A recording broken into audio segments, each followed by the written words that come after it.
Now that you have arranged your track and everything's in the right place, we need to mix your track before we can bounce down your finished MP3 to put onto your iPod or MP3 player.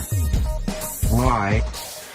Well, we want to get the balance right between the speech and music so that you can hear the vocals and music clearly. We don't want to drown out the vocals so they can't be heard, but we also want to hear the music too. Let's take a look at the mix controls that we have available. Firstly, let's remove any unused tracks to minimize clutter. Select any unused tracks and press Apple and backspace delete. You can also achieve this by navigating to the track menu and selecting Delete Track. On each track, you have a volume slider that can be slid to the left to decrease the track volume or to the right to increase the volume. Let's begin by slightly lowering the volume of the backing track from 0.0 dB to somewhere between -2.5 dB and -1.5 dB. Please note that you should always avoid clipping on all of your tracks.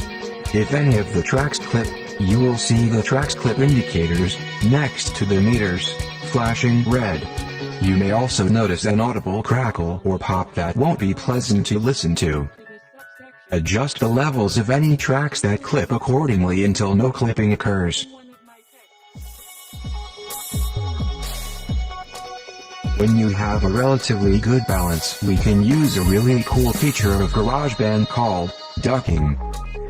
The name, ducking, describes the effect that it has on selected tracks. Essentially, what ducking does, is to listen for a certain level of sound on one track, the threshold, then tell another track or tracks to duck their volume by a certain amount. This technique is most often heard in radio broadcasting where, for example, a DJ interviewing someone wants to make sure that they can both be heard clearly over the background music. The benefits of using ducking are that it's less time consuming than having to increase and decrease the volume of the background music every time your speech starts, and in the case of radio, the engineer doesn't have to be writing the faders as carefully. So how does it work? The good news is that in the podcast setup, it's already done. Let's take a quick look at how to use it. Firstly, on each audio track, you'll notice that there's an up and down arrow. In a song preset, these won't be activated by default, but your default podcast template should have yellow up arrows on vocal tracks, indicating that these tracks will take priority, and, on music tracks such as the jingles track, a blue down arrow indicates that this track will be ducked. If for some reason these aren't set up by default for you, click Shift, Apple and R to enable it. You can toggle the track as the priority track or the one that should be ducked by clicking the up or down arrow respectively. To tell ducking to ignore a track, simply click the illuminated arrow to disable it. Okay, so now we know the basics, let's look at how to customize it to achieve a smooth effect. Navigate to the browser on the right-hand side. Click the info button at the bottom if it's not already selected and click the master track button, found at the top. Now select the edit tab and locate the ducker. To edit its properties, click the image next to it.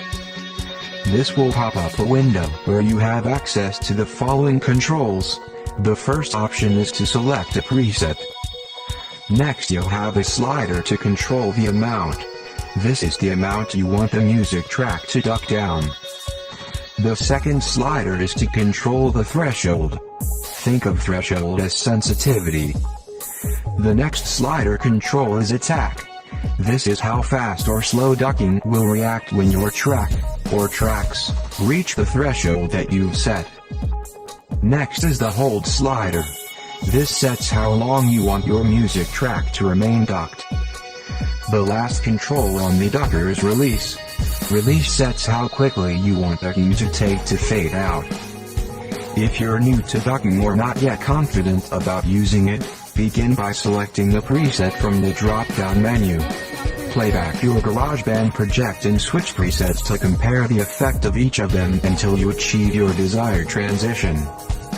If you can't achieve the exact transition, you can adjust the preset using the amount, threshold, attack, hold and release controls to suit. Now you may wish to add some mastering, or more specifically, a compressor, to gel your mix together. Above your ducker in the master effects, you should have the compressor already set up. A purple LED on your compressor indicates that it is active. If it is not highlighted purple, simply click it to activate. Once activated, click the drop-down menu on the compressor, which will reveal a list of presets. Click through the presets while playing back your track until you achieve your desired overall sound.